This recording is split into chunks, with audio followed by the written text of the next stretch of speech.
Boa noite, queridos, graça e paz, amém. Esse amém de vocês aí eu vou falar, hein? Tá ruim, hein? Tá ruim. Amém? Graça e paz, aleluia. Vocês não estão felizes, não, meu? Eu estou feliz demais. Nossos pais retornaram para casa. Não sei quantos de vocês viram eles vestidos de japonesinho. Que coisa linda. Meu pai vestido de samurai, meu Deus do céu. Bonito, lindo, lindo. Amamos vocês. E sempre bom tê-los em casa, perto. Pega a sua Bíblia e abre no primeiro livro de Reis, no capítulo 21. Meu irmão, enquanto você vai abrindo, deixa eu só reforçar aqui. A conferência vai pegar fogo. Vai pegar fogo. E eu estou com uma grande expectativa, né? Pessoal do Japão quer assistir ao vivo? Vamos transmitir. Não sei como, mas vamos, André? Vamos transmitir pelo Periscope, pelo sei lá o que, FaceTime, Live Exploser, enfim, vai ver, todo mundo vai ver. Amém? Vamos transmitir aquele churrasco na casa dos céus, vai ter tudo isso aí, né? Primeiro livro de Reis, capítulo 21. Esse texto é um texto bem conhecido, eu acho, né? Você já ouviu falar nesse personagem da Bíblia? Para mim, ele foi embora ele não esteja, quando a gente fala o nome dos heróis da fé. Você vai citar uns 20 e eu duvido que você vai citar o nome dele, mas para mim esse camarada foi um grande herói. 1 Reis, capítulo 21. Eu quero falar hoje sobre um homem chamado Nabote. Deixa teu irmão ler aí com você, se ele tiver sem Bíblia. Todos acharam? 1 Reis, antes de 2 Reis. E, lógico, né? Diz assim o texto: sucedeu depois disso o seguinte: Nabote, o jizreelita, possuía uma vinha ao lado do palácio de Acabe, rei de Samaria. Tinha em Jizreel, ao lado do palácio que Acabe, rei de Samaria, tinha em Jizreel. Disse Acabe a Nabote: dá-me a tua vinha para que me sirva de horta, pois está perto ao lado da minha casa, e dar-te-ei por ela outra melhor. Ou, se for do teu agrado, dar-te-ei em dinheiro o que ela vale. Porém, Nabote disse a Acabe: guarda-me o Senhor de que eu dê a herança de meus pais. Então Acabe veio desgostoso e indignado para casa por causa da palavra de Nabote, o jizreelita. Por causa da palavra que Nabote, o jizreelita, lhe falara quando disse: não te darei a herança de meus pais. E deitou-se na sua cama e voltou o rosto e não comeu pão. Porém, vindo Jezabel, sua mulher, ter com ele, disse: que é isso que tens? Assim desgostoso o teu espírito e não comes pão. Ele lhe respondeu: porque falei a Nabote, o jizreelita, e lhe disse: dá-me a tua vinha por dinheiro, ou se te apraz, dar-te-ei outra em seu lugar. Porém ele disse: não te darei a vinha. Então Jezabel, a sua mulher, lhe disse: governas tu com efeito sobre Israel? Governas tu com efeito sobre Israel? Levanta-te e come, e alegra-te o teu coração, e eu te darei a vinha de Nabote, o jizreelita. Segue no versículo 8. Então escreveu cartas em nome de Acabe, selou-as com o sinete dele e as enviou aos anciãos e aos nobres que havia na cidade e habitavam com Nabote. E escreveu nas cartas dizendo: apregoai um jejum e trazei Nabote para a frente do povo. Fazei sentar de fronte dele 2 homens malignos que testemunhem contra ele, dizendo: blasfemaste contra Deus e contra o rei. Depois levai-o para fora e apedrejai-o para que morra. Os homens da sua cidade, os anciãos e os nobres que nela habitavam, fizeram como Jezabel lhes ordenara, segundo estava escrito nas cartas que lhes havia mandado. Apregoaram um jejum e trouxeram Nabote para a frente do povo. Então vieram 2 homens malignos, sentaram-se de frente dele e testemunharam contra ele, contra Nabote perante o povo, dizendo: Nabote blasfemou contra Deus e contra o rei, e o levaram para fora da cidade e o apedrejaram. E morreu. Então mandaram dizer a Jezabel: Nabote foi apedrejado e morreu. Tendo Jezabel ouvido que Nabote fora apedrejado e morrera, disse a Acabe: Levanta-te, toma posse da vinha que Nabote, os israelitas recusou-te dar-te por dinheiro, pois Nabote já não vive, mas é morto. Tendo Acabe ouvido que Nabote era morto, levantou-se para descer para a vinha de Nabote, os israelitas, para tomar posse dela. Fecha os teus olhos. Se você pode, fecha os teus olhos. Deus, nós queremos te render graças pela tua palavra, e eu te peço em nome de Jesus, que o espírito da revelação e da profecia esteja aqui em nosso meio, Pai. Pai, que o Senhor abra os nossos ouvidos, que o nosso espírito esteja pronto para receber a semente da tua palavra. Senhor, repreende agora todo espírito de inquietação e de incômodo. Repreende agora toda tentativa de Satanás de roubar os nossos ouvidos, de roubar a nossa atenção, a atenção dos teus filhos. Nenhuma palavra vai se perder nessa noite, mas ela vai cumprir aquilo que lhe apraz. Glorifica teu nome hoje aqui, Senhor. Amém. Eu quero repetir a história. Eu sei que na leitura você talvez não tenha prestado atenção. Havia em Israel um homem chamado Nabote. Ele era gisraelita, ele morava na região de Jezreel, onde é o Vale de Meguido, lugar, não é, perto do Vale de Meguido. Acontece que ali naquela região, o rei Acabe, marido de Jezabel, o rei dos reis mais malignos que a Bíblia descreve, ele tinha uma casa de verão. E dessa casa de verão, ele olhava a vinha de Nabote. A vinha, uma plantação de uva, um lugar bonito, devia ser muito bonito, muito chamativo para chamar a atenção do rei. E ele, Acabe, desejou ter a vinha que era de Nabote. Então ele vai até esse homem e ele faz 3 propostas. Ele diz: me dá a tua vinha. Talvez Nabote tenha olhado para a cara dele assim, com a cara de: você está doido? Depois ele diz: então faz o seguinte, troca comigo. Eu vou te dar uma melhor, eu sou o rei, eu posso te dar o que eu quiser, eu vou te dar uma melhor. Nabote disse: não, eu não posso fazer isso. Depois ele disse: então faz o seguinte, Nabote, bota preço. Se te parecer melhor, eu te dou dinheiro, eu pago até mais do que ela vale. E Nabote disse: não, eu não posso. E ele diz algo, querido, ele disse: que Deus me livre de te dar a herança dos meus pais. A Bíblia diz que Acabe volta para casa tristinho, jururu, era um banana de pijama. Ele volta para casa e a Bíblia diz que ele fez greve de fome. Falou: eu não vou comer, eu não vou beber, eu vou ficar aqui deitado na cama, virado para o ladinho. E a mulher dele, que era maligna, Jezabel, famosa, todo mundo já ouviu falar nessa bênção. Uma bênção na mão do diabo, que era Jezabel. Aí Jezabel chega em casa e encontra o Acabe tristinho, revoltadinho, e fala para ele: por que é que você está assim? Ele falou: porque eu quis comprar a vinha do Nabote, eu quis trocar a vinha com o Nabote, eu pedi e ele não me deu a vinha dele, nem por dinheiro. Ela falou: o quê? Quem que esse Nabote está pensando que é? Tu já viu alguém assim, né? Já viu aquela mulher que, epa! Eu sei que aqui não, lá em Nova Iguaçu, onde eu morava, que tem.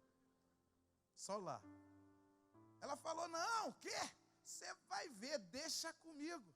Joga essa bola aqui no meu peito, vou matar essa bola no peito e é comigo. Agora tu fica aí quietinho que eu vou resolver essa parada. Ela pega o anel do rei. E ela escreve cartas aos anciãos e aos nobres da cidade. E ela fala: vamos fazer o seguinte. Vocês vão jejuar. Vamos fazer o jejum. O negócio parecia espiritual, mano. Vamos fazer um jejum. Depois vocês vão fazer um banquete. Depois vocês vão chamar o Nabote e colocar ele num lugar de destaque, num lugar de honra. E aí vocês vão pagar 2 camaradas malignos, porque tem que ser maligno. E esses camaradas vão mentir, vão chegar na frente de todo mundo e vão dizer, olha, Nabote blasfemou contra Deus e contra o rei. E aí vocês vão levar ele para fora da cidade e vão matar ele. E foi exatamente isso que fizeram. Jejuaram, fizeram um banquete, chamaram Nabote. E quando Nabote está lá comendo, o primeiro vai e diz, olha, ele blasfemou contra Deus. Travou na goela. Eu acho que a picanha entalou que não descia nem a pau. Aí vem mal e ele Nabote fala, que isso, meu amigo, você está doido? E mal ele termina, o primeiro termina de mentir, vem o segundo e fala, Nabote blasfemou contra Deus e blasfemou contra o rei. Meu irmão, o cordeiro que estava, aquela palheta de cordeiro que estava descendo, redondo, entalou, desceu quadrado. E aí começou um após o outro, mentir e mentir e mentir, até que arrancaram Nabote da mesa, levaram ele para fora da cidade, apedrejaram ele, e ele morreu. Aí Jezabel vai lá e fala para Acabe, agora vai você e toma posse da vinha que era do Nabote. E Acabe foi lá. Entrar nesse final da história, na outra parte, mas eu preciso te dizer isso. O Deus que já estava com Acabe e Jezabel por aqui, esse era só os 20 centavos que faltava para o caldo entornar. Por causa dessa vinha, quando Acabe está crente que ia tomar posse dessa vinha, Deus usa um profeta e ele vai lá e fala, você vai morrer por causa dessa vinha. A tua mulher vai morrer por causa dessa vinha. Os cachorros vão lamber, ela não vai nem ser enterrada, essa mulher. Eram os 20 centavos que faltavam para Deus acabar com a casa de Acabe. Mas eu quero falar do Nabote. Antes de falar do Nabote, eu quero falar sobre a vinha. Eu quero começar falando sobre o objeto aqui da discussão, que era a vinha. E o que é uma vinha? Uma vinha é uma plantação de uvas, A videira na Bíblia sempre foi um símbolo de alegria. Vinho na Bíblia era símbolo de alegria e de prazer. Também de comunhão. A vinha também é sinônimo de lavoura, plantação, de seara, de ministério, de obra, de realização. Fala daquilo que o Senhor colocou em nossas mãos para fazer. Deixa eu dizer uma coisa para você. Você tem uma vinha, querido. Você tem uma vinha para cuidar, você tem uma família para cuidar, você tem um ministério para cuidar, e quem dera, e tomara que a tua vinha esteja sendo fonte de alegria e de prazer na tua vida. Tomara que a tua família esteja sendo fonte de alegria e de prazer na tua vida. Eu sei que existem famílias que não. Eu sei de marido que roda, que ele sai do trabalho 5 horas, ele fica até 10h48 na rua, para chegar em casa só, já dá tempo da mulher já ter dormido, e ele só chegar e dormir, porque não é mais fonte de prazer a casa. O convívio familiar não é mais fonte de prazer. Eu sei de gente que, ministerialmente falando também, o ministério é mais peso do que prazer. E aí, a gente roda o Brasil, e como nós nos relacionamos com pessoas assim. Quando a família deixa de ser fonte de prazer, quando o ministério deixa de ser fonte de prazer, a nossa vinha corre perigo. Quando o trabalho, o emprego que era o emprego dos seus sonhos, a profissão que era a profissão dos seus sonhos, agora já não é mais, agora já é um peso, já é um negócio. A nossa vinha corre perigo. Tua vinha é tua família, o teu ministério e todas as fontes de alegria e prazer na tua vida. O problema de nossas vinhas, às vezes, é o fato dela estar perto da casa de gente amargurada. O problema da vinha de Nabote era que ela ficava perto da casa de Acabe. E gente amargurada se incomoda com a alegria de gente feliz, meu. Exemplo. Você vem todo feliz contar uma bênção para alguém. Ah, passei na faculdade. Aí você percebe, porque tem hora que não tem jeito. Está na cara. Você consegue identificar quando pessoas ficam felizes e celebram com você. E às vezes você vem cheio de boa notícia, com boas novas, com notícia feliz. Uma boa notícia para você. E aí você descobre que é só para você que essa é uma boa notícia. Quando você fala, passei na faculdade, aí semblante do outro, semblante daquele que ficou reprovado, meu Deus. Você fala, comprei um carro novo, o carro dos teus sonhos, não sei o que lá. Aí o cara, mas eu li num blog na internet que esse carro é uma porcaria, que isso quebra toda hora, isso é uma desgraça. Não aqui, lá em Nova Iguaçu que tem isso. Todo mundo solteiro, outro vai arruma um namorado que é o cara modelo. Meu irmão, todo mundo gordinho, aí o outro emagrece 10 quilos. Se está pensando, tu acha que não tem nego que torce para tu engordar?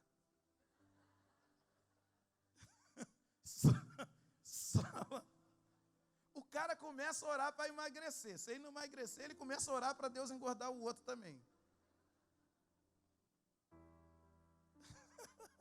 A nossa vinha, a nossa alegria, a nossa fonte de prazer, às vezes incomoda muita gente.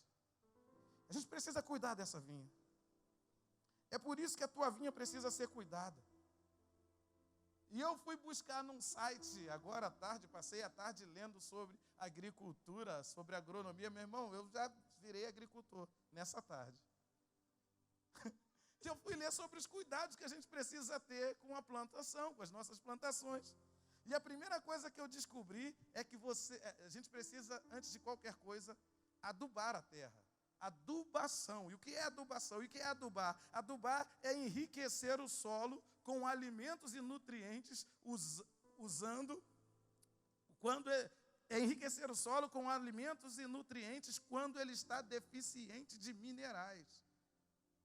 A terra onde está plantada a nossa vinha precisa ser adubada.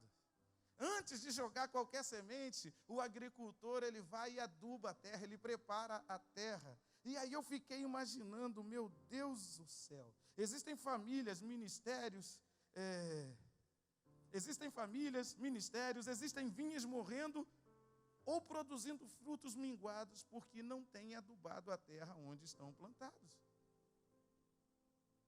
Você precisa adubar a terra da tua família. Você precisa adubar a terra do teu ministério.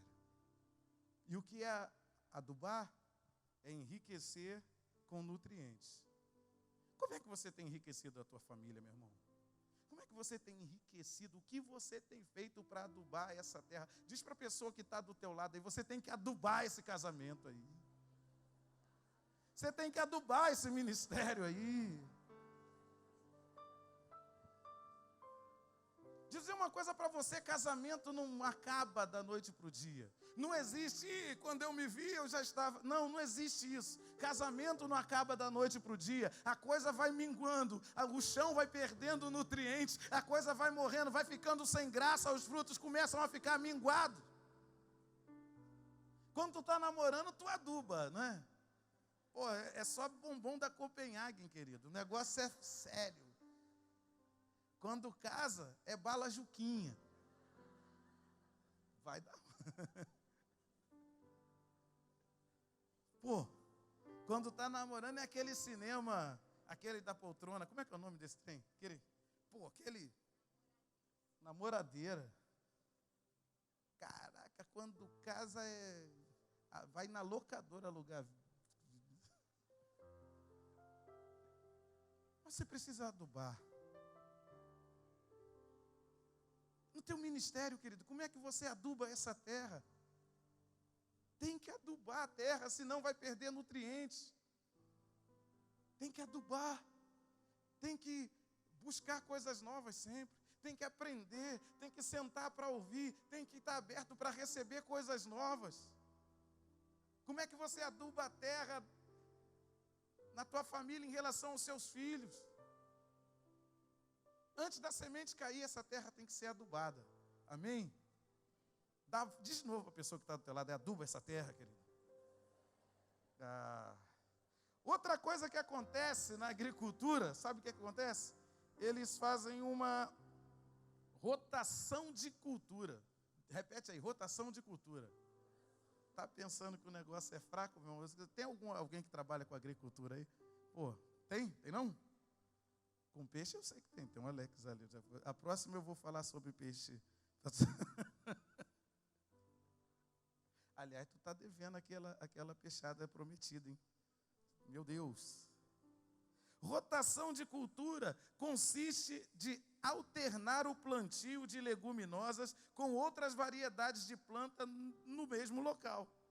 Dessa forma, as leguminosas, pela associação com bactérias que vivem nas suas raízes, devolvem para o local nutrientes utilizados por outras plantas, evitando o esgotamento do solo. Ou seja, o agricultor... Agora, gente, por favor, bate palma aí, que eu... Meu Deus! Pensa no esforço que eu fiz para... Meu Pai do céu! Valoriza meu esforço aí. Jesus da glória! Ou seja, em outras palavras, nessa estação ele planta milho. E depois ele deixa essa terra descansar. E depois ele vem e planta outra coisa, ele planta feijão. Para quê?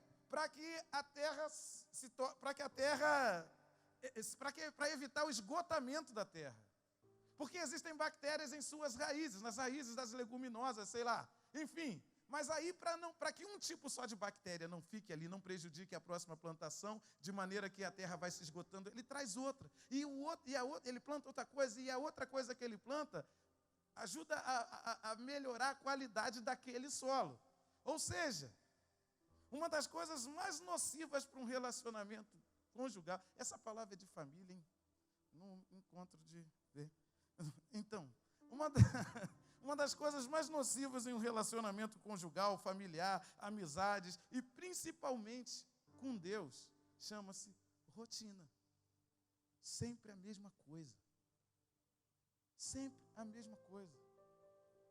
Um agricultor, os agricultores são sábios e eu descobri isso nessa tarde. Eles não ficam plantando a mesma coisa no mesmo solo o tempo todo. Varia. Eles plantam coisas novas.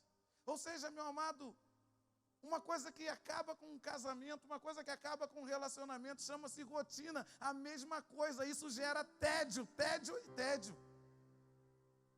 A mesma coisa. Pensa na mulher que faz a mesma comida todo dia. Oh, céus. Senhor. A mesma conversa. A mesma brincadeira sem graça. A mesma coisa. Deus, eu acho que Deus é um Deus dinâmico.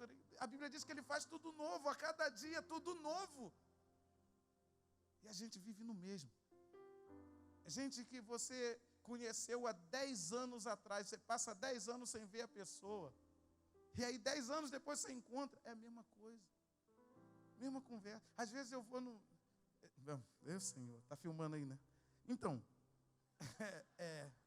tá bom, deixa eu... Às vezes a gente volta no bairro onde cresceu e foi criado, e você vê os seus amigos de infância, mas meu Deus... Mesma coisa, mesmo corte de cabelo, a mesma piada de 15, 20 anos atrás, pelo amor de Deus. O mesmo jeito de vestir, a mesma conversa, nada de novo, nada mudou. Você precisa fazer como é o nome do negócio? Rotação de cultura. Você precisa fazer uma rotação de cultura na tua vida, querido. Precisa aprender coisas novas. Precisa semear coisas novas. Precisa se relacionar com gente nova.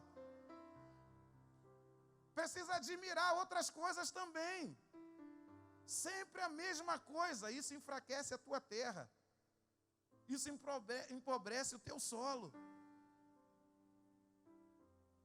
Fecha os teus olhos aí. Eu queria que eu tire um minutinho. Pensa aí. Há quanto tempo você não faz coisas novas? Há quanto tempo não há uma rotação de cultura na tua vida? Que tipo de palavra você ouve? Que tipo de livro você lê? Quais os lugares que você vai? Você tem feito amigos novos? Você precisa cuidar da tua vinha, na tua casa. Você faz programas novos com seus filhos? Com a sua esposa? Ou é sempre a mesma coisa? Trabalho, casa. Eu não estou falando de coisa que você precisa ter dinheiro para fazer. Querido, apenas pega a tua família, não tem o que fazer, pega aí, vai na praça, tomar sorvete, comer pipoca. Não tem dinheiro para pipoca, não tem problema, senta na calçada e conversa, faz alguma coisa. Vai jogar bola com teu filho que não custa nada. Como eu e o meu não sabemos jogar bola, a gente vai no cinema. Ou então joga videogame. Você precisa ter uma rotação de cultura na tua vida, meu irmão. Não deixa cair na rotina, não. Não deixa a rotina destruir o teu solo. Outra coisa que acontece, que os agricultores fazem, é a aragem do solo. Arar o solo, é outro cuidado que se deve ter para o solo não ficar compactado e socado. Revolver a terra, além de arejar, facilita a permeabilidade do solo, permitindo que as raízes das plantas penetrem no solo, além de levar para a superfície o húmus existente. Eu mereço outra palma. Fala, não, pelo amor de Deus. Bate. Eu vou dar aula de... Deus, Jesus, tem misericórdia. Às vezes estamos tão compactados, tão retraídos, comprimidos por mágoas, feridas, por conhecimentos demais, por ego, que as boas sementes não encontram espaço em nós para se alojar, muito menos para se enraizar. Às vezes, Deus quer derramar sementes em nós. E Ele não encontra um espaço para isso. É na parábola do semeador, aquela terra, onde a semente não consegue enraizar. Nós precisamos identificar isso nos nossos relacionamentos, nós precisamos identificar isso na nossa família, nós precisamos identificar isso nos nossos ministérios. Tem uma hora, querido, que você tem que parar e arar a terra, senão não adianta você vir com a melhor semente do mundo, ela não vai enraizar. Tem hora que pode ser a melhor palavra do mundo, ela não entra, e ela não entra porque a tua terra está socada, ela não entra porque a tua terra está compactada, ela não entra porque você está cheio de coisas que impedem que essa semente enraize. Tem hora que é parar. Espera aí, vamos arar esse negócio. E como é que é arar? É abrir buraco, é ferir a terra. Como é que é arar? É abrir sulcos na terra, é abrir valas na terra. Às vezes a gente tem que fazer algumas feridas na terra dentro da nossa casa. Tem que dizer verdades que vão abrir caminhos para sementes, para algumas sementes caírem e conseguirem frutificar. Às vezes a gente precisa dizer algumas verdades na igreja que é para abrir um buraco para uma semente cair e frutificar. Às vezes a gente mesmo tem que tomar uma paulada e alguém vir e abrir um sulco na nossa terra para a semente cair e frutificar, enraizar. Amém? Diz para o teu irmão, ara a tua terra, querido. Ara a tua terra. Precisamos ser arados. Você precisa arar a tua terra. Ser arado significa que Deus às vezes precisa abrir espaços em nós. E para isso Ele precisa ferir às vezes. A outra técnica é a irrigação. Eu vou correr, senão não vai dar tempo de falar nada. Meu Deus, eu tenho que falar do Nabote, né? Irrigar e drenar são alguns dos cuidados que devem ser tomados para manter o nível da umidade necessário ao solo e para garantir que ele continue fértil. Com a irrigação, a água chega até as regiões ou áreas muito secas. Já com a drenagem, retira-se o excesso da água do solo, possibilitando que ela seja arejada. Com o aumento dos poros, criam-se passagens de ar entre as partículas do solo. Nós precisamos irrigar. O que é irrigar? Molhar. Depois de plantada a semente, ela precisa ser irrigada, precisa ser molhada. Existem coisas que nós falamos para os nossos filhos, que nós ensinamos aos nossos filhos, não é só jogar semente. Essa semente precisa ser irrigada. Que nós precisamos irrigar. E a gente tem que irrigar com o nosso exemplo. Não adianta você mandar seu filho ler a Bíblia se você não lê. Nossos filhos, eles aprendem muito mais com o que eles veem a gente fazer do que com o que você diz para ele fazer. Teu filho nunca viu você ler, pegar uma Bíblia dentro de casa, aí tu vai mandar ele avatar. Tá bom. Você precisa irrigar não só com palavra, você precisa irrigar com exemplo, com testemunho. Você precisa irrigar teu casamento, querido. Você precisa se cercar de cuidado. E irrigar é uma coisa diária, é todo dia. Existem coisas e hábitos que nós precisamos cultivar na nossa casa. Existem hábitos diários. Elogio, por exemplo, é um. Meu pai. Crítica, eu sei que isso aí, essa erva daninha, não tem jeito. Isso aí, até sem querer. É mais fácil criticar do que elogiar. Mas existem boas sementes que nós precisamos irrigar, querido. Irrigação é um hábito diário. E existem coisas, e a drenagem é tirar o excesso de águas, de coisa que está demais. Tem coisas que está demais na nossa vida. Tem coisas que está demais na nossa família, às vezes. Tem coisa que está demais no nosso ministério, então você tem que drenar. Drenar é uma outra coisa que, se não for feita, mata a semente do mesmo jeito. Tem coisas demais, às vezes tem liberdade demais dentro da nossa casa. Às vezes tem. Às vezes não existe limite para certas coisas. Às vezes não existe limite para o que a gente fala. Tem coisas que precisam ser drenadas. E drenar é tirar o excesso. Eu falei sobre uma vinha. Sobre os cuidados com uma vinha. Agora eu quero falar sobre a herança. A briga ali, a questão da discussão do Acabe com o Nabote foi sobre uma vinha. Mas não era uma vinha qualquer, uma vinha que era uma herança de família. E o que é uma herança? Herança é um direito de conquistar algo por via de sucessão. Herança representa o esforço de alguém que veio antes. Herança representa a conquista de alguém que pagou o preço. Herdar é receber aquilo que alguém juntou, que alguém trabalhou. Tem tanta gente. Você já deve conhecer alguém assim. Quanta gente você conhece que torrou a herança de pai? O pai trabalhou a vida inteira, os avós trabalharam a vida inteira. Eu conheci um rapaz que os pais eram donos das farmácias no bairro onde eu fui criado, e eram 4 ou 5 farmácias. E a gente é acostumado a ir lá comprar com o avô dele.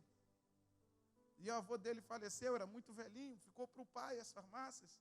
E o pai dele foi assassinado num assalto, e ele herdou a herança, e ele novão, playboyzão. Ele ia para a favela, ele ficava 3, 4 dias dentro de uma favela cheirando, ele cheirou as farmácias todas. E caiu na miséria. Hoje ele trabalha numa farmácia, de empregado, porque torrou a herança dos pais. Quanta gente faz isso? Quanta gente não valoriza o esforço e o trabalho de quem veio antes? Quando a gente às vezes recebe coisas sem esforço, meu amado, às vezes a gente não dá o valor devido e necessário.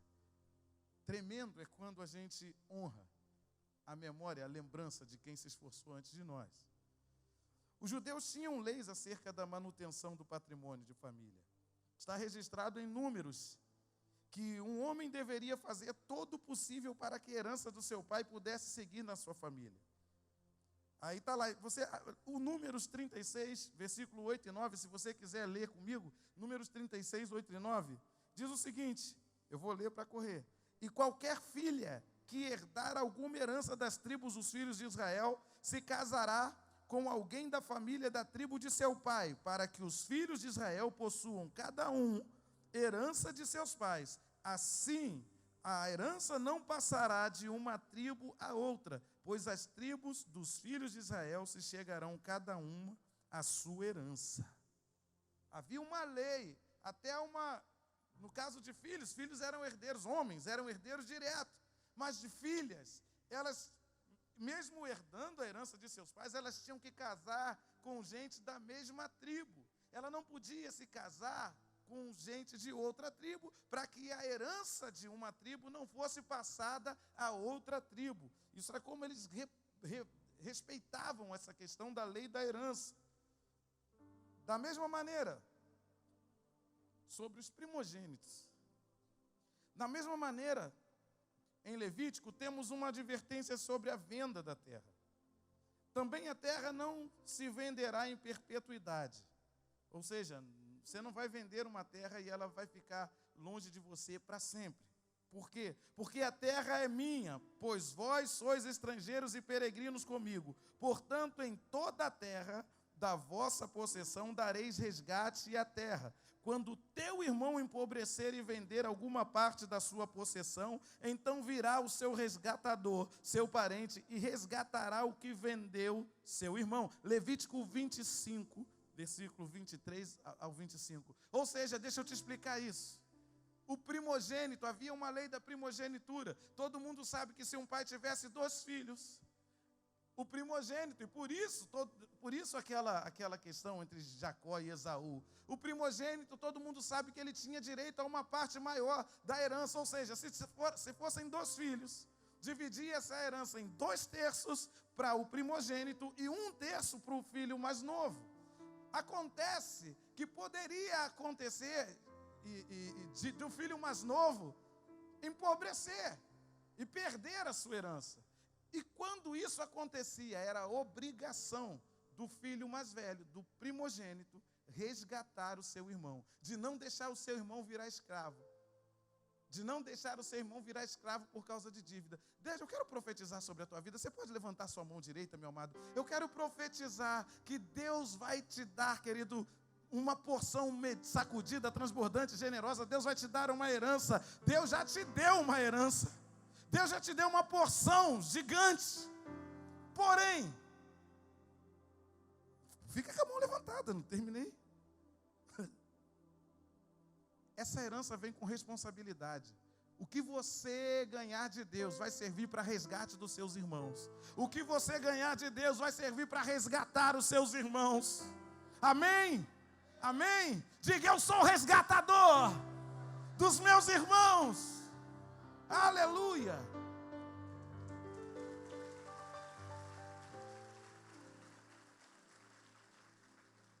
Tem gente que só quer ganhar, só quer herdar, só quer ganhar.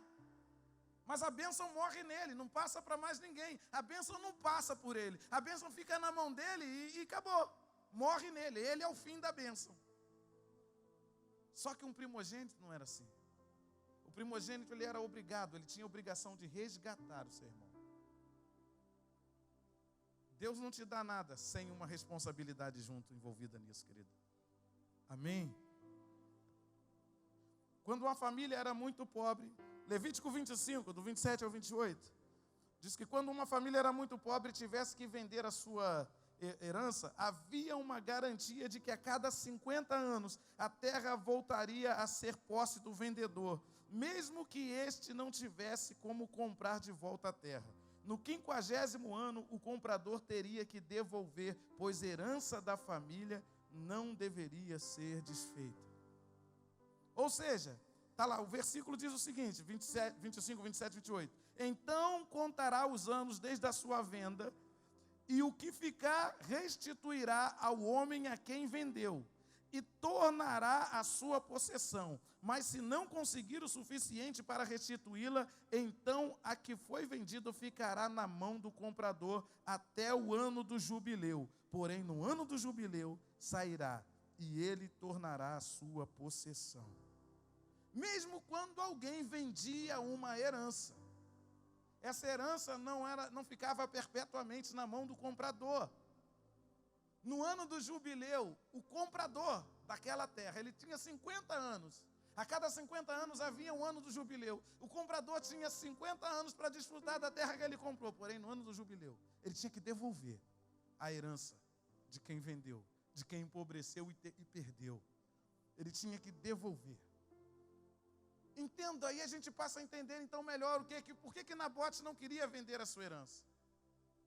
Primeiro, a sua vinha era uma fonte de alegria. Segundo, ele entendia, ele queria honrar a memória e a lembrança dos seus pais. O que ele diz para Acabe? Que Deus me livre de te dar aquilo, que é a herança de meus pais. Acabe, entenda uma coisa, Acabe aqui representa Satanás, meu amado. Satanás está sempre de olho na sua vinha. Ele não descansa. Ele se contorce no quinto dos infernos quando ele vê a sua família feliz. Quando ele vê você crescendo ministerialmente. Ele se contorce quando você cresce profissionalmente. Quando o Senhor te prospera, ele fica doido de olho na sua vinha. Eu ia falar uma coisa que eu me lembrei de uma música. Eu lembrei, ele está de olho na boutique dela, mas eu lembrei... Senhor da glória, ao inimigo, é o Satanás querendo atravessar a palavra aqui. Só pode ser. Me lembrei disso, Sid Clay, pastor Sid Clay, pelo amor de Deus. Não é ele querendo interferir na palavra aqui. Volta, Eric, volta para o tema, estava bom assim. Senhor da glória, cara. Ele está de olho na vinha. Está de olho, ele quando a tua família, quando há alegria na tua casa. Eu imagino Satanás, Acabe representa Satanás, que não se conforma. E ainda quando você diz não, ele cai em desgosto como Acabe. Mas aí, ele usa um espírito chamado Jezabel. E Jezabel, meu amado, Jezabel é o tipo de tudo que é maligno. Jezabel é o espírito da manipulação. Jezabel é o espírito da perseguição. Jezabel, o texto diz que quando Acabe vai para o palácio, vai se lamentar porque Nabote disse não para ele. Deixa eu dizer uma outra coisa, abre um parêntese aqui rapidinho. Acabe era rei. O rei que tinha milhares de súditos, ele tinha uma nação aos seus pés. Um rei que podia ter a casa que quisesse, ter a vinha que quisesse. Um rei que tinha muita coisa, e ele tinha mais coisa para se alegrar do que para se entristecer. Mas esse rei, ele fica em depressão quando ele ouve não. Sabe quando a gente começa a perder? Quando a gente deixa de celebrar coisas que tem, para lamentar coisa que não tem. Sabe quando a gente começa a perder? Quando a gente tem dezenas de amigos, quando a gente tem um monte de irmãos na igreja, em família, quando nós temos amigos queridos, gente que nos ama, gente que é amada por nós, e a gente consegue perder a nossa paz por causa de alguém que disse uma palavra que nos ofendeu, que nos magoou, a gente tira os olhos dos milhares que estão ao nosso redor, que nos amam, para lamentar uma pessoa. Uma pessoa. Pensa no Mardoqueu. Lembra do Mardoqueu?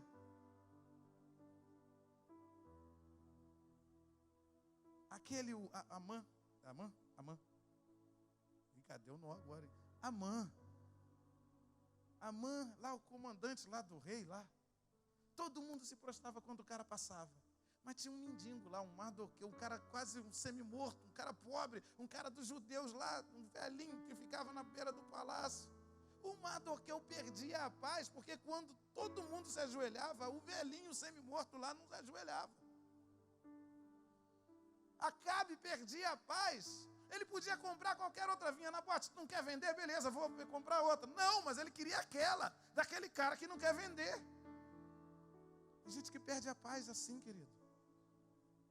Todo mundo te deu a paz do Senhor quando você subiu aqui. Teve um que não deu, pronto.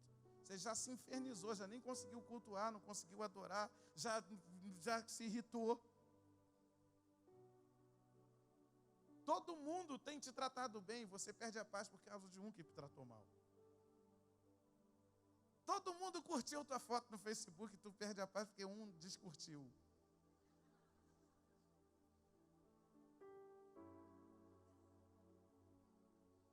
Acabe ficou magoadinho. E aí Jezabel, quando vê, deixa eu dizer, os Acabes continuam usando as Jezabels, ou os Jezabels continuam usando os Acabes até hoje. O texto diz: escreveu nas cartas dizendo: apregoai um jejum, e ponde Nabote diante do povo, e ponde de frente dele 2 filhos de Belial que testemunhem contra ele, dizendo: blasfemaste contra Deus e contra o rei, e trazei-o fora e apedrejai-o para que morra. Jezabel é o espírito da perseguição. Jezabel é o espírito da manipulação. Deixa eu te dizer, existem perseguições, inclusive, que parecem espirituais, mas ainda assim são perseguições. Na perseguição de Jezabel tinha até jejum. Jejua para parecer santo, mas era perseguição.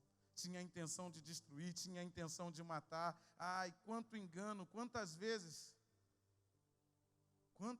eu já vi isso no nosso meio, irmão? Queridos, quantas vezes eu já vi isso dentro da casa do Senhor? Eu nasci e cresci, são 42 anos dentro de igreja. Quantas vezes eu já vi perseguições em nome do Senhor? Existem falsos julgamentos com aspectos de justiça. Jezabel é aquela que promove falsos julgamentos com aparência de justiça. Muito cuidado quando você vê gente ser sentenciada. Muito cuidado quando você vê gente avaliando ou trazendo juízo sobre outras pessoas, porque nem sempre o que parece é. Pode ter espírito de Jezabel por trás daquilo. Cuidado, pois existem honrarias também, que são armadilhas de Jezabel. A morte pode estar nas mesas que você tem se assentado. Jezabel diz: coloca o Nabote num lugar de honra. Coloca ele na cabeceira da mesa. E quando ele achar que está tudo de boa, põe um filho de Satanás para dizer que ele blasfemou contra Deus. Existem honrarias que são armadilhas de Jezabel, cuja intenção é roubar tua herança no final.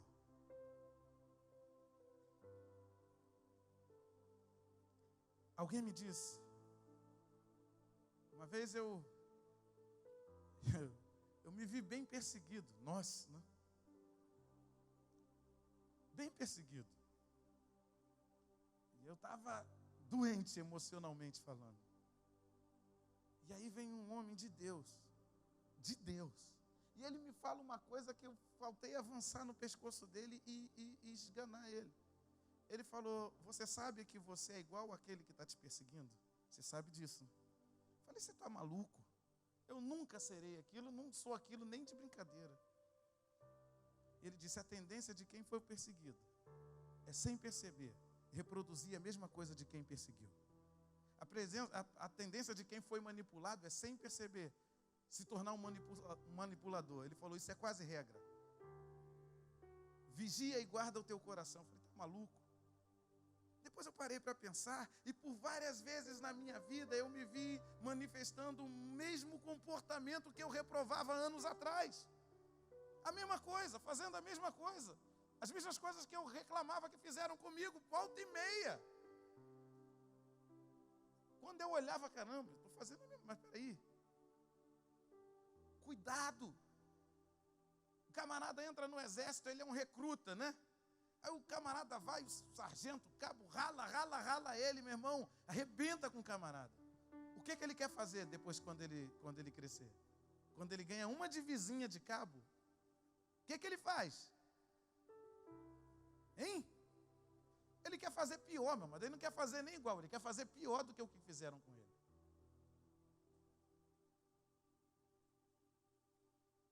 Cuidado você que foi perseguido, para não estar perseguindo, mesmo sem perceber. Guarda teu coração. Cuidado você que foi manipulado, para não estar manipulando, mesmo sem perceber. Guarda teu coração.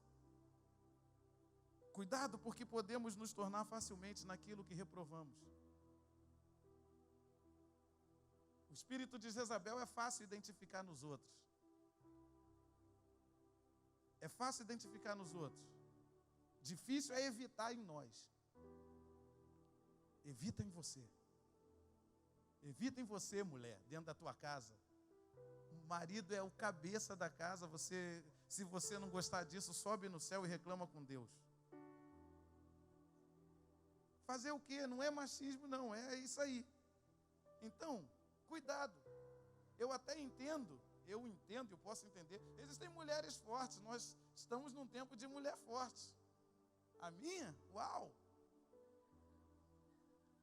Mas, meu irmão, aqui não cabe não. Aqui o bagulho é louco.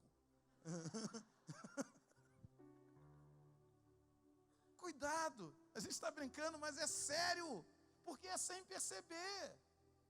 Sem perceber a coisa vai descambando.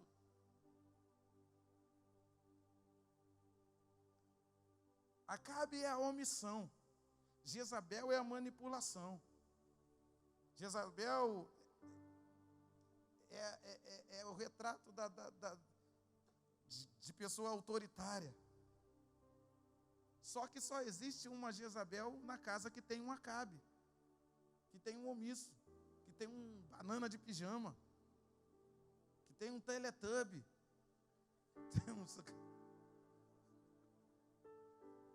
Você tá... Eu vou pedir a pastora para fazer um curso de macheza aqui nessa igreja. Você vai ver como é que o bagulho... Quem vai se inscrever aí? Deco, se inscreve aí. O Pelé se inscreve aí. Tá dando aula, né, você, né? Você é o cara... Brutus. Tá bom. Eu quero falar sobre a mentira. Os anciãos resolveram atender aos intentos de Jezabel. Os anciãos, meu irmão. Era um camarada que, no período da vida que ele estava, ele deveria ser sábio o suficiente para identificar a manipulação. Mas não. Os anciãos resolveram atender aos intentos de Jezabel. Como podemos ver, sempre há homens prontos a venderem seu testemunho por dinheiro, a fim de que sirva aos maus propósitos daqueles que os alugam. Sempre há homens prontos a venderem o seu testemunho por conta de dinheiro. Irmão, eu já disse isso aqui uma vez, eu volto a repetir. Infelizmente, infelizmente, a gente teve que riscar da lista alguns lugares, algumas igrejas, inclusive, onde eu não vou. Onde nós não vamos. E nós não vamos por quê? Eu não vou por quê? Porque eu não creio no evangelho que está sendo pregado lá. Ainda hoje me mandaram um WhatsApp lá do nosso escritório de Goiânia dizendo, estão insistindo, quero levar vocês lá. E eu falei, não. Não, mas você não está entendendo, a oferta é ultra, mega, super, power, generosa. Aí tu pensa nas contas para pagar e diz, não, do mesmo jeito. Mesmo com conta para pagar, mesmo duro, mesmo sem um centavo no bolso, eu não vou. Eu não vou, querido. Não vou. Eu não vou vender meu testemunho. Eu não vou mudar o meu discurso por causa de dinheiro. Jezabel consegue comprar aqueles que não são firmes. E os homens da sua cidade, os anciãos e os nobres que habitavam na cidade, fizeram como Jezabel lhes ordenara, e conforme estava escrito nas cartas que lhe mandaram. Nabote foi fiel até o fim, apesar de morto pelos anciãos da cidade, por um crime que não cometeu. Ele não renunciou à obediência e à sua alegria da comunhão com o Senhor. Deixa eu dizer uma coisa para você, não renuncie à sua obediência em hipótese alguma, querido. Querido, não renuncie os seus valores, não negue os seus valores, não renuncie à sua obediência.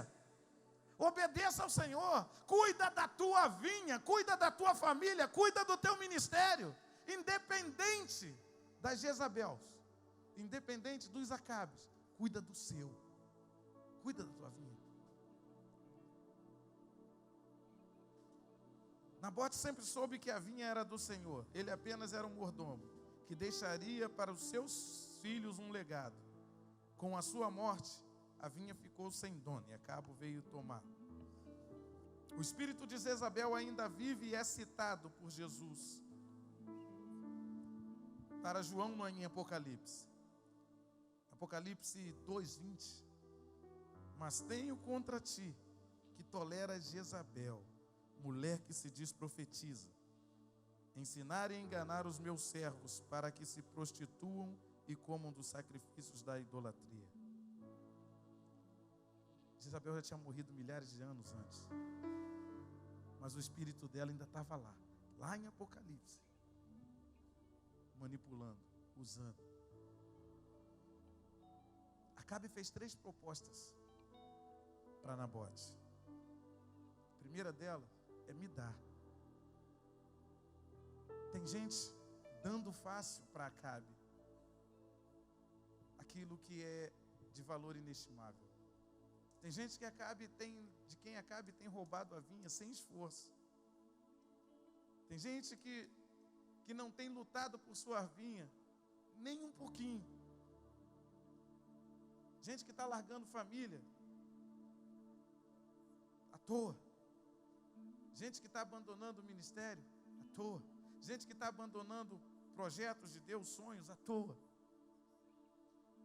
A segunda coisa que Acabe propõe é troca. Eu te dou uma melhor. Ele tem sempre algo que vai parecer melhor aos teus olhos, querido. Aparentemente. E tem gente trocando. Tem gente trocando. Camarada troca de família, por quê? Porque ele acha que a outra do outro é melhor.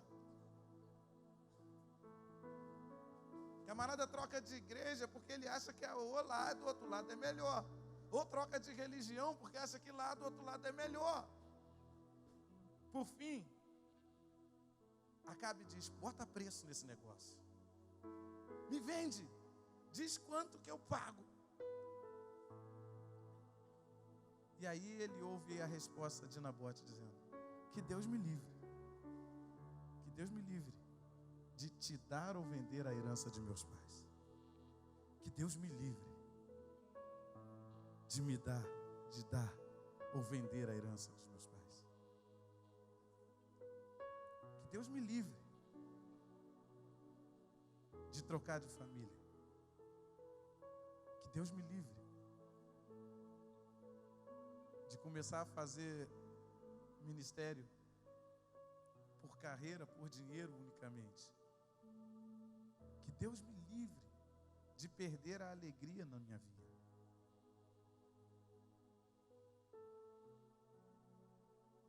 Eu quero dizer para você, eu não sei, é possível que aqui nessa noite tenhamos alguns irmãos que perderam, que trocaram ou que venderam talvez, que perderam as suas vinhas porque, quem sabe, empobreceram espiritualmente, cansaram. Acontece que quando alguém perdia a sua vinha, ela se tornava de posse de outra pessoa. Mas em Levítico 25, versículo do 8 ao 10, diz que havia a possibilidade dessa vinha voltar. Eu quero dizer para você que há possibilidade de voltar aquilo que foi tirado de você. Eu quero dizer que há possibilidade de voltar aquilo que foi arrancado de você. Eu sei que tem gente aqui que perdeu, meu amado. Perdeu, mas pode voltar. Perdeu, mas pode voltar. E o Senhor diz, e está lá em Levítico 25, 8, que havia um tempo onde a vinha poderia ser devolvida. no ano do jubileu, a cada 50 anos. Acontece que Deus tinha mandado fazer a cada 7 anos um ano sabático. Ou seja, eles trabalhavam 7 anos e o próximo ano, então, era um ano sabático, onde não se trabalhava, onde não se plantava, onde se comia o que a terra dava, a terra tinha que descansar. Só que 7 vezes 7, 49, depois de 7 anos sabáticos, no 50º ano, certo? No 50º, meu Deus. No 50º ano, se celebrava o ano do jubileu, onde aquele que perdeu, aquele que tinha perdido a sua herança, as suas vidas, teriam de ter a devolução das mesmas. Levítico 25, a partir do versículo 8 diz: contarás 7 semanas de anos, 7 vezes 7 anos, de maneira que os dias das 7 semanas de anos te serão 49 anos. Então, no mês 7º, aos 10 do mês, farás passar a trombeta vibrante. No dia da expiação farás passar a trombeta por toda a vossa terra. Santificareis o ano 50º e proclamareis liberdade na terra a todos os seus moradores. Ano de jubileu vos será, e tornareis a cada um a sua possessão e a cada um a sua família no ano 50º. Eu quero profetizar sobre a tua vida que hoje pode ser um jubileu na tua vida. Hoje pode ser o dia em que o Senhor te tirou de casa, em que o Espírito de Deus te tirou de casa e te trouxe aqui para te devolver, para devolver aquilo que foi arrancado de você, ou quem sabe aquilo que você sem querer, sem perceber, negociou com Acabe, ou mesmo percebendo, quem sabe pelo desânimo, quem sabe pela frustração, quem sabe você negociou aquilo que não era para ter negociado, o inegociável, a herança que o Senhor te deu. Será que você pode ficar de pé, querido? Oh, aleluia, aleluia. Talvez você diga: poxa, mas você podia ter falado de um final mais feliz, porque o Nabote morreu. O Nabote morreu, meu amado. Ele está sendo lembrado hoje aqui como alguém de honra, como alguém que não se dobrou, como alguém que não se vendeu, como alguém que foi fiel, como alguém que não traiu a obediência, como alguém que obedeceu até o fim. Nabote, para mim, é um tipo de Cristo que foi fiel até a morte, fiel até a morte. 50 anos depois, por mais que Acabe queira, por mais que Jezabel queira, pode espernear, pode pular, pode fazer greve de fome na cama, mas a herança vai voltar, vai voltar, vai voltar. Deus não vai te deixar perder para sempre. Deus não vai te deixar perder para sempre. Querido, eu quero orar. Aliás, eu quero cantar uma canção. E eu quero orar com você nessa noite. Qual foi a herança que você perdeu, meu irmão? Ministério? Você era alguém do altar e agora você não quer mais saber disso? Isso foi roubado de você? Qual a herança que você perdeu, querido? Família? Qual a herança que você perdeu, meu amado? Quem sabe na sua área financeira, você era alguém que tinha e hoje não tem mais. Quem sabe você foi roubado nisso também. Eu queria te chamar, em Isaías 42, está escrito: mas esse é um povo saqueado e roubado. Foram lançados em cavernas e postos em prisões. Um povo que está sendo extorquido, um povo que está sendo saqueado, um povo que está sendo roubado. E aí Deus diz: e não há ninguém do povo que se levante para dizer restitui, e não há ninguém do povo que se levante para reclamar. Eu quero te chamar aqui a reclamar, querido. Eu quero te chamar, te convidar a vir ao altar do Senhor e reclamar e dizer: restitui, Senhor, restitui, Senhor. Faz um jubileu hoje na minha vida, Deus.